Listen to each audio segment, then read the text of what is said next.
మేడిపల్లి స్వాతి మృతదేహాల భాగాల కోసం డిఆర్ఎఫ్ బృందాలు గాలిస్తున్నాయి. ప్రతాపసింగారంలోని మూసి బ్రిడ్జి వద్దకు చేరుకున్నాయి. నిన్న చీకటి పడే వరకు గాలించారు. బోటు ద్వారా మృతదేహాల కోసం వెతకనున్నారు.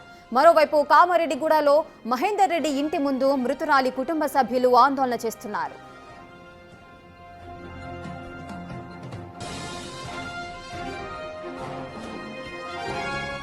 మేడిపల్లి స్వాతి మృతదేహాల భాగాల కోసం డిఆర్ఎఫ్ బృందాలైతే గాలింపు కొనసాగిస్తున్నాయి. అటు ప్రతాపసింగారంలోని మూసి బ్రిడ్జి వద్దకు డిఆర్ఎఫ్ బృందాలన్నైతే చేరుకున్నాయి. ఇక నిన్న చీకటి పడే వరకు కూడా ఈ గాలింపు చర్యలు చేపట్టారు. ఇక బోటు ద్వారా ఆ మృతదేహాల కోసం మరి కూడా ఈ రోజు కూడా వెతకబోతున్నారు. మరోవైపు అటు కామారెడ్డిగూడలో మహేందర్ రెడ్డి ఇంటి వద్ద మృతురాలి కుటుంబ సభ్యులంతా కూడా ఆందోళన చేస్తున్నారు. తమకు న్యాయం చేయాలి, మా యొక్క కూతురు మృతికి సంబంధించి మాకు న్యాయం జరగాలి, మహేందర్ రెడ్డిని కఠినంగా శిక్షించాలి అంటూ కూడా స్వాతి కుటుంబ సభ్యులు బంధువులంతా కూడా ఆందోళన వ్యక్తం చేస్తూ డిమాండ్ చేస్తున్న పరిస్థితి నెలకొంది.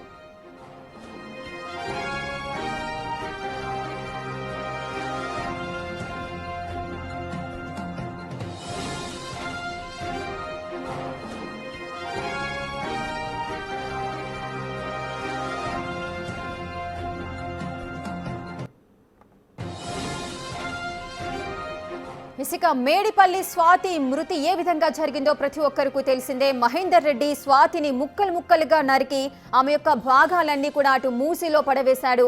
సో ఈ విషయం తెలుసుకున్న పోలీసులంతా అతన్ని అదుపులోకి తీసుకొని ఆ స్వాతి యొక్క మృత దేహాల భాగాల కోసం అయితే గాలింపు చర్యలు మొదలు పెట్టారు.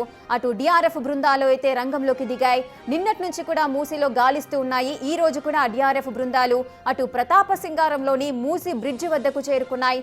నిన్న కూడా చీకటి పడే వరకు అయితే ఈ గాలింపు చర్యలు చేపట్టారు. ఈ రోజు మూసిలో బోటు ద్వారా ఈ మృతదేహాల కోసం అయితే ఆ శరీర భాగాల కోసం వెతకబోతున్నారు. ఇక మరోవైపు అటు కామారెడ్డిగూడలో మహేందర్ రెడ్డి ఇల్లు ఉంది.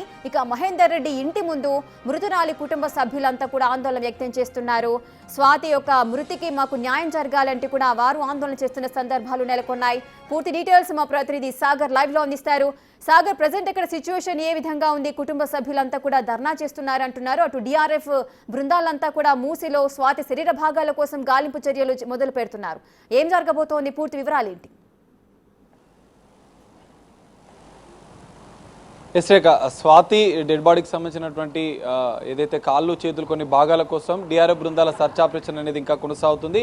ఏదైతే నిన్న మహేందర్ రెడ్డి మృతదేహం ఎక్కడైతే పడేశాడో అదే ఫ్లైఓవర్ ప్రతాపసింగారం ఫ్లైఓవర్ వద్దనే డిఆర్ఎఫ్ బృందాలు మనం చూడొచ్చు. వారి యొక్క కొక్కెన్ లాంటి ఒకటి ఎక్విప్మెంట్ తోని దాన్ని తాడు సాయంతో లోపలికి వేసి, ఎందుకంటే ఇదే ప్రదేశంలో వేసిన నేపథ్యంలో నిన్నటి వరకు కూడా ముందు ఉన్నటువంటి కొంత ప్రాంతాల వరకు కూడా సెర్చ్ చేశారు. సో మరోసారి ఇక్కడ ఏమైనా లోపల ఉన్నాయా అన్నవాళ్ళు దానికి సంబంధించినటువంటి ఎక్విప్మెంట్ లోపల వేసి డిఆర్ఎఫ్ బృందాలు సర్చ్ ఆపరేషన్ చేస్తున్న పరిస్థితి మనం చూసాం. నిన్న మొత్తం సంచలనంగా మారిన పరిస్థితి. మహేందర్ రెడ్డిని ఈ కేసులో పూర్తిగా విచారించిన నేపథ్యంలో 4 భాగాలుగా చేసి ఆ ముక్కలని కూడా కవర్లలో వేసి ఆ సంచుల ద్వారా ఇదే ఫ్లైఓవర్ మీద నుంచి కింద వేసినట్లు కూడా మహేందర్ రెడ్డి నిన్న ఇక్కడికి పోలీసులు స్వయంగా మహేందర్ రెడ్డిని తీసుకువచ్చి ఒక సీన్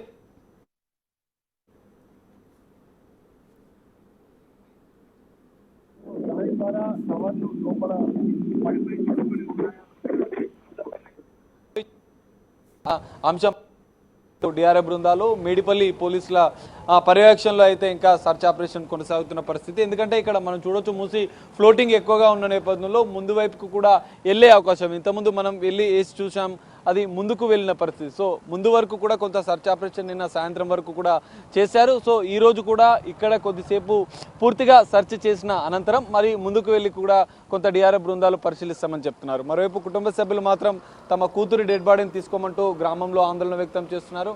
వారే ఖచ్చితంగా అంత్యక్రియలు నిర్వహించాలంటున్నారు. విడి భాగాలను ఖచ్చితంగా మాకు అప్పగించాలని చెప్పి కూడా ఇటు కుటుంబ సభ్యులు చెప్తున్న పరిస్థితి మనం చూడొచ్చు. డిఆర్ఎఫ్ బృందాలు దాన్ని లోపల వేసి దాని ద్వారా ఆ కవర్లు ఏదైతే లోపల ఏమైనా చిక్కుకొని ఉన్నాయా అన్న దానిపైన అయితే వారు కొక్కెన ద్వారా దానికి ఏమైనా చిక్కుకొని ఉంటుందా అన్న అంశంపైన కూడా డిఆర్ఎఫ్ బృందాలు సర్చింగ్ చేస్తున్న పరిస్థితి.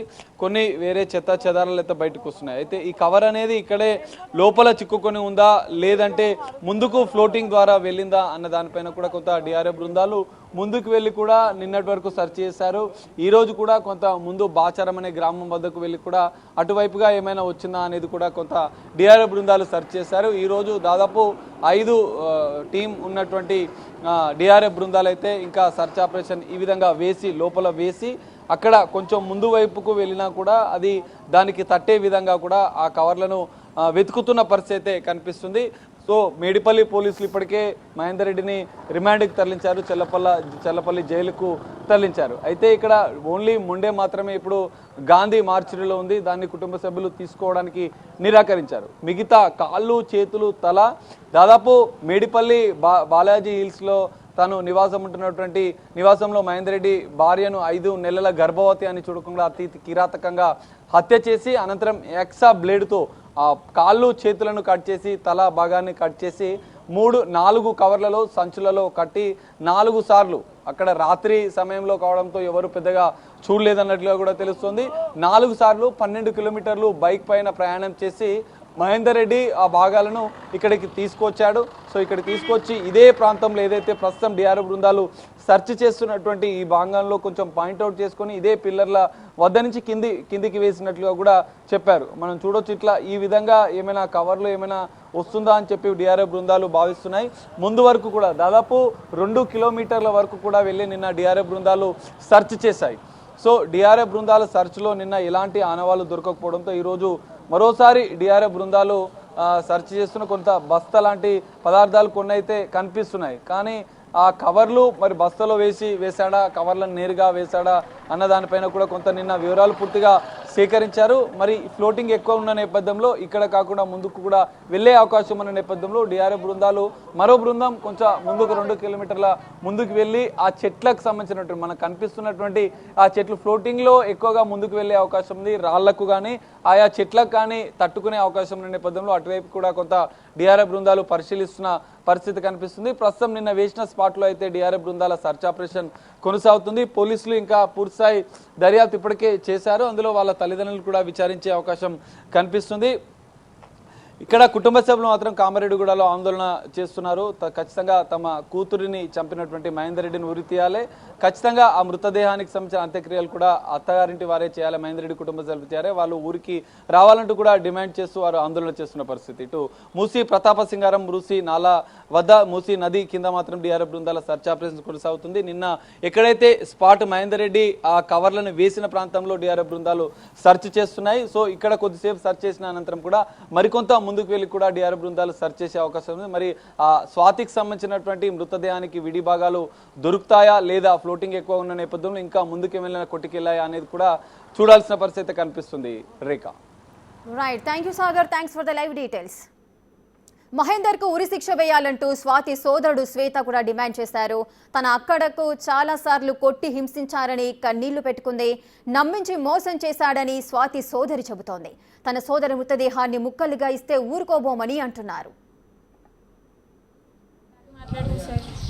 మంచిగా ఉండు అట్లా చెప్పింది. అయితే మళ్ళీ మొన్న అయితే మెసేజ్ చేసింది, హాయ్ అని చెప్పి పెట్టింది. ఈవినింగ్ కూడా మెసేజ్ చేసింది, నేను రిప్లై ఇవ్వలేను. ఇక పడుకున్నా. ఇక అంతే. ఇంతకుముందు మహేందర్ నా కాలేజ్ దగ్గరకు వచ్చి మీ అక్కకు పిచ్చిలేసిందని చెప్పిండు. నేనేం చేసిన నమ్మి బయటికి వచ్చిన. నేను కార్ చూసినాక డౌట్ వచ్చింది. నేనేం చేసిన మా అక్కకు కాల్ చేసి నేను వస్తా అని చెప్పిన. మా అక్కకు కాల్ చేసి తిన్నావా అట్లా అడిగి ఫోన్ కట్ చేసేసిండు. ఇంకా నేను ఈవినింగ్ వచ్చేసరికి మీ అక్కకి చెప్పకని చెప్పి మెసేజ్ పెట్టిండు. నేనేం చేసిన మా అక్కకు ఫోన్ చేసి ఇట్లా వచ్చిండు ఎందుకు వచ్చిండు అని చెప్పేసి అన్న. అమ్మకి చెప్పాలా అని చెప్పేసి అంటే అమ్మకి చెప్పకు డాడీకి చెప్పక అని చెప్పేసి అన్నది. ఇంకా చెప్పి మా అక్క నువ్వు ఎందుకు పోయినావు, మా చెల్లెల దగ్గర పోవడానికి కారణం ఏందని చెప్పేసి అడిగింది. అంటే ఏం చెప్పిండో తెలియదు. మా అక్క అప్పటికి ఇక చాలా ఏడ్చి వెళ్ళిపోయి హాస్టల్ ఉంది ఒక 4 days. మళ్ళీ తనే తొలికొచ్చి ఉంచిండు. ఇక అట్లా వేసిండు. చాలాసార్లు ఆమెను మస్తు కొట్టిండు సార్, మస్తు హింసించిండు. ఆమె ఎంత కొట్టినా ఎంత వేసినా సరే మంచిగా అంటే ఏదో మీద మాటలకు ప్రేమ అయితే చూపించిండు. ఇక నమ్మించిండు, ఇక మోసం చేసిండు. కానీ ఇప్పుడు ఆమె ఎట్లా చంపిండో అట్లా ఆ డెడ్ బాడీ తీసుకొని రావాలి, లేదంటే ఉరి శిక్ష ఇప్పించాలి. మీరే వేయాలి ఏదన్నా ఒకటి. మేమైతే బతకం. మా డాడీ కూడా ఆటో డ్రైవింగ్ చేస్తాడు. మా డాడీ పైన ఇంకా చాలా కక్ష, ఎక్కడి నుంచి వచ్చి ఎప్పుడు వచ్చి చంపేది తెలియదు. అదే చాలా సైకో సార్, అది ఎప్పుడు చంపేది తెలియదు. మా డాడీ లేకపోతే మేమైతే ఎట్లయినా ఉండం.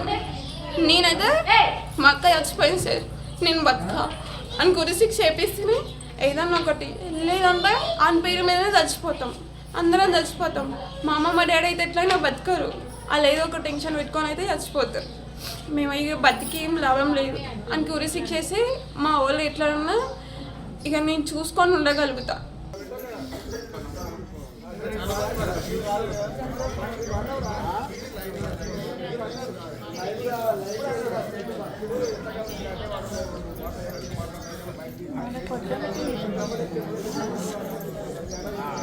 రెండర్